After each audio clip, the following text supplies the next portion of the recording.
2026 அரசியலுக்கெல்லாம் அனல் பறக்குது. ஆனா ஒரு வாரம் கழிச்சு பாருங்க, இந்த இம்பாக்ட் எல்லாம் இருக்காது. ஒரே மயான காட்சியா இருக்கும். அங்கங்க பிரச்சாரம், தேர்தல் அறிக்கை, வாக்குறுதின்னு கொடுத்துக்கிட்டு இருக்கிறாங்க. ஆனா இதை மக்களாகிய நம்ம எப்படி பாக்குறதுன்னு எனக்கு தெரியல. பணத்துக்காக அரசியல்வாதிங்க ஓடக்கூடிய ரேஸா பாக்குறதா, இல்ல காலகாலமா மக்களை ஏமாத்துறதுக்காக ஒரு தேதியை தேர்ந்தெடுத்து மக்கள்கிட்ட வாக்கு சேகரிக்கிறதுக்கா, இதை எப்படி எடுத்துக்கிறதுன்னு எனக்கு ஒன்றும் புரியல. ஒரு நல்ல தலைவன் பிரச்சாரம் பண்ண வேண்டிய அவசியமும் இல்லை, விளம்பரம் செய்ய வேண்டிய தேவையும் இல்லை. தேர்தல் வரும்போது மட்டும் மக்களை தேடுறது ஒரு நல்ல தலைவனுக்கு அழகே கிடையாது. ஒரு கடைக்கோடி மக்களின் வாழ்வாதாரம் என்னைக்கு கஞ்சிக்கும் துணிக்கும் கடந்து சமநிலையான வாழ்வுக்கு திரும்புதோ அந்த வேலையை யாரு செய்யறாங்களோ அவங்க தான் உண்மையான தலைவன்.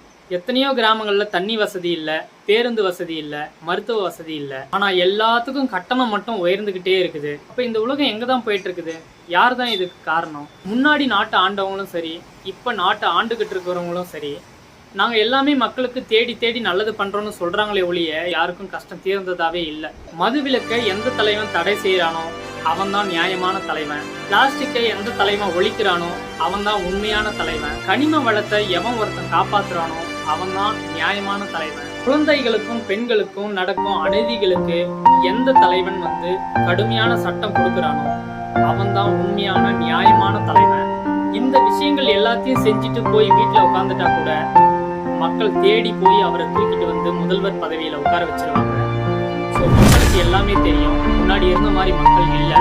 தேர்தல் நேரத்தில் மட்டும் இந்த அறிக்கைகள் கொடுக்கறது, இந்த வாக்குறுதி கொடுக்கறதெல்லாம் வேஸ்டான ஒரு விஷயம்.